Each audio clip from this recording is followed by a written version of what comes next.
You ever look around and wonder where everyone went? The people you once called friends, the ones you shared laughs, dinners, maybe even decades with. Somehow they just disappeared. At first, you do not notice it. Life keeps you busy. Work, family, responsibilities. Then one day you wake up and realize the phone has been silent for weeks, maybe even months. No invitations, no check-ins, just silence. Sometimes it is not a big argument, not a dramatic ending, just a slow fading away, a gradual drifting apart until one day you realize you are the only one who ever reached out. At 70, I faced a painful truth. Many of the friendships I held on to were never real in the first place. That realization does not come easy. It hits like a wave, knocking you back, making you question everything. Were the memories even real? Did they care at all? Now, before you shake your head, hear me out. I am not saying every friendship is fake. There are good people out there, people who truly care. But I am saying this. When you reach a certain age, you begin to recognize the true nature of those around you. Some were there out of convenience. Some enjoyed what you could offer. And some, they never truly valued you the way you valued them. It is a hard pill to swallow. But once you see things clearly, it changes everything. That realization hurts, but it also sets you free. Because once you stop chasing people who do not value you, you make space for the right people, the kind of connections that actually matter. And that is what I want to share. How I stopped waiting for people who would never show up and found something even better than the friendships I lost. It took me nearly 70 years to see it. But most friendships are not what they seem.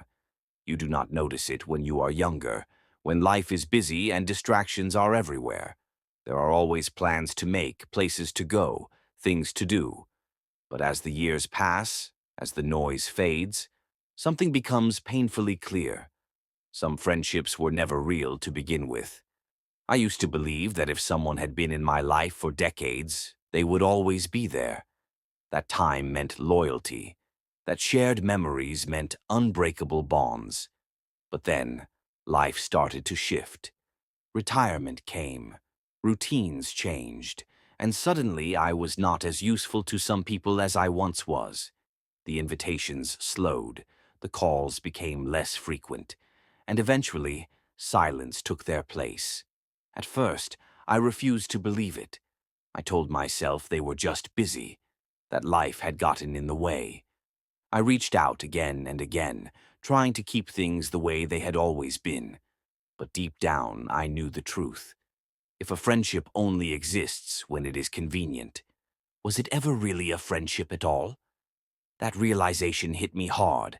I looked back at all the times I had been there for people, the times I had dropped everything to help, the times I had listened, supported, and given my all. And yet, when I needed that same support, when I needed someone to just check in, I was met with nothing but distance. It hurt, more than I expected, because friendship is supposed to be about more than just good times. It is supposed to be about standing by each other when life gets messy, when things get quiet, when there is nothing to gain. But as I learned the hard way, not everyone sees it that way. For a while, I let that pain turn into resentment. I replayed conversations in my mind, wondering where it all went wrong. I questioned if I had done something to push them away. I thought about the birthdays I had remembered, the favors I had done, the times I had put others before myself. It felt like none of it had mattered in the end. That kind of disappointment can weigh on you, make you feel like giving up on people altogether. I found myself withdrawing, keeping my thoughts to myself, convincing myself that maybe I just did not need anyone at all. But then I realized something even more important. Maybe I was focusing on the wrong people. Instead of chasing after those who had left, I should have been paying attention to the ones who stayed. Instead of mourning the loss of shallow friendships, I should have been looking for the people who truly valued me, the ones who showed up, the ones who cared, even when there was nothing in it for them. And when I shifted my focus, everything changed. That realization stayed with me, sitting heavy in my chest. If I had been focusing on the wrong people all this time, then who were the right ones? What did real friendship actually look like? I started paying attention, really paying attention. Not to the ones who used to call, not to the ones who had disappeared, but to the ones who were still there, no matter how quietly. It was the neighbor who always waved and asked how I was doing, and actually waited for an answer. It was the old friend I had not seen in years, but who still sent a handwritten card on my birthday. It was the person I met at the community center, the one who, after just a few conversations, remembered the little things I had said and checked in on them later. Real friendship does not always come in grand gestures.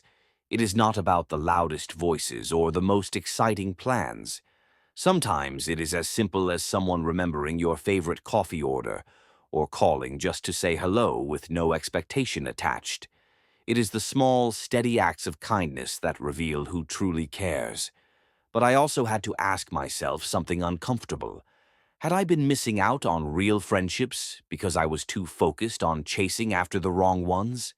How many moments had I wasted trying to revive something that was already gone, instead of opening my eyes to what was right in front of me? I thought back to the countless times I had waited by the phone, hoping for a call that never came. The invitations I had extended that went ignored. The messages I had sent, trying to hold on to connections that had already slipped away. And for what? To keep the illusion of friendship alive? To avoid admitting that some people had simply moved on, or never truly cared in the first place? I made a decision that day. I was done trying to hold on to people who had already let go of me. I was done chasing conversations that felt one-sided, and I was done believing that longevity meant loyalty. Just because someone had been in my life for a long time did not mean they deserved to stay. So I started showing up differently. Instead of reaching out to those who made me feel like an afterthought, I put my energy into those who made me feel seen. I stopped forcing conversations with people who never asked how I was doing and started spending time with those who actually cared about the answer. And something incredible happened. The weight I had been carrying, that quiet, nagging sadness of feeling forgotten, started to lift. I was not losing friendships. I was gaining clarity. I was learning that real friendship is not about how long you have known someone. It is about how they treat you in the present. And when I finally let go of what was no longer serving me, I made space for something much better. Not just new friendships, but a sense of peace I had not felt in years. Something shifted when I changed my focus. Instead of chasing people who had already let go, I started pouring my time into the ones who actually cared, the ones who checked in, the ones who made the effort, the ones who showed up even when there was nothing to gain. And you know what? Those friendships felt different, stronger, real. For the first time in a long time, I was not questioning my place in someone's life. I was not overthinking a delayed response or wondering if I had said the wrong thing. The people who mattered made it clear. I never had to guess. That kind of certainty, that kind of ease. It was something I had been missing for years without even realizing it. But I also did something I had never done before. I let myself enjoy my own company. For years, I thought friendship meant always being surrounded by people, always having someone to talk to. I used to measure my worth by the invitations I received, the phone calls I answered, the people who filled up my days. But the truth, some of the loneliest moments in life happen in a crowded room, and some of the most peaceful moments happen when you are completely alone. At first, it was uncomfortable. I would sit in silence and feel this strange urge to reach for my phone, to fill the empty space with noise. I was so used to seeking validation from others that I had forgotten how to just be with myself. But I forced myself to sit with it. I let the silence settle. I went on walks. I read books. I picked up hobbies I had forgotten about. I started writing again. something I had loved as a child but abandoned in the rush of life. And in that space, in that quiet, I found something I had not even realized I was missing. I found a sense of peace that did not depend on anyone else. I found joy in my own company. I started doing things simply because they made me happy, not because I wanted someone else to notice or approve. I started seeing life differently. The pressure to always be liked, to always be invited, to always have plans, it faded. I realized that real confidence does not come from how many people surround you. It comes from knowing your own worth, whether anyone else sees it or not. And when you carry yourself with that kind of certainty, the right people naturally gravitate toward you. And here is the most surprising part. When I stopped clinging to the wrong people, the right people found their way into my life. Not because I was chasing them, not because I was begging for their time, but because I was finally at peace with myself. When you stop trying to prove your value to the wrong people, you make space for the ones who see it without you having to say a word. It took time to unlearn the habit of waiting, waiting for people to remember me, waiting for a phone call that never came, waiting for an old friend to finally put in the same effort I always had. I had spent so much of my life being patient, believing that if I just held on a little longer, if I just reached out one more time, things would go back to the way they used to be. But the more I waited, the more I realized something. I was wasting precious time on people who had already made their choice. So I made mine. Instead of looking back, I started looking around. I stopped clinging to the past and started embracing the present. I opened myself up to new connections, not just casual acquaintances, but meaningful bonds built on mutual respect and genuine care. I joined groups where people actually showed up, where conversations felt natural, not forced. I attended community gatherings, reconnected with neighbors, and even explored online spaces where real friendships could be formed beyond just surface-level interactions. At first, it felt strange. After all, I had spent years believing that friendship was something that had to be built over time, that the longest connections were the strongest ones. But I learned something powerful. Time does not create loyalty. Effort does. Some of the best people in my life now were not there decades ago. They are not tied to my past. They are part of my present. And that realization changed everything. It showed me that friendships are not about longevity. They are about consistency. It is not about who has been around the longest. It is about who actually shows up, time and time again. I met people who valued connection as much as I did. People who called just to check in, who invited me places without me having to ask, who made me feel like I mattered, not like I was an afterthought.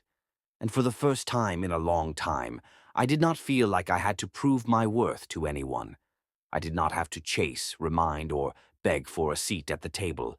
I was welcomed, effortlessly. But more importantly, I stopped waiting. I stopped measuring relationships by history and started valuing them by effort. I no longer felt guilty for walking away from one-sided friendships. I no longer felt the need to hold on just because of old memories. Instead, I started appreciating the people who were present in my life now, the ones who made the effort, the ones who cared, the ones who showed up. And when I did that, I finally felt free. Free from the weight of expectations, free from the sadness of waiting for people who were never coming back, free to embrace the connections that were real and let go of the ones that never truly were. When I let go of the illusion of friendship, I made room for something real. No longer was I holding on to people who only reached out when they needed something, or who disappeared when life got busy. No longer was I making excuses for people who never made an effort, or trying to convince myself that one-sided friendships were enough. Instead, I started surrounding myself with those who truly cared, the ones who checked in, who listened, who showed up without being asked. And something unexpected happened. My world did not shrink. It expanded. Because when you stop investing in the wrong people, you create space for the right ones. I began to notice the small, quiet connections I had overlooked before. The neighbor who always took a moment to chat, the acquaintance who turned into a friend over shared stories, the stranger who offered kindness without expecting anything in return. It was not about having a long list of friends. It was about having the right ones. Quality over quantity. Depth over appearances. The older I got, the more I realized that true friendship is not about the number of people in your life. It is about the ones who truly see you, accept you, and stand beside you. And when I stopped chasing people who were not meant to stay, I found a peace I had never known before. For the first time, I did not feel the need to prove my worth. I did not feel the pressure to maintain friendships that had run their course. I stopped trying to revive relationships that had already faded. Instead, I focused on the connections that felt natural, the ones that brought joy instead of doubt, the ones that felt like home. If you have ever felt disappointed by friendships that faded, if you have ever wondered why people walked away, know this: you are not alone, and you are not the problem. Sometimes people leave because they were never meant to stay, and sometimes losing them is the best thing that could happen, because it clears the way for those who truly matter. At first, it might feel lonely. It might feel like you are standing in an empty space where friendships used to be. But that space is not a loss. It is an opening, a chance to rebuild, to find the people who match the person you have become. Because not everyone is meant to walk with you forever. Some people are just passing through. But the ones who are meant to stay, they will stay effortlessly. You deserve friendships that feel easy, that feel real, that do not make you question your worth. And if that means standing alone for a while, so be it. Because when the right people come along, you will know. And when they do, you will never have to wonder if they are real. You will just feel it.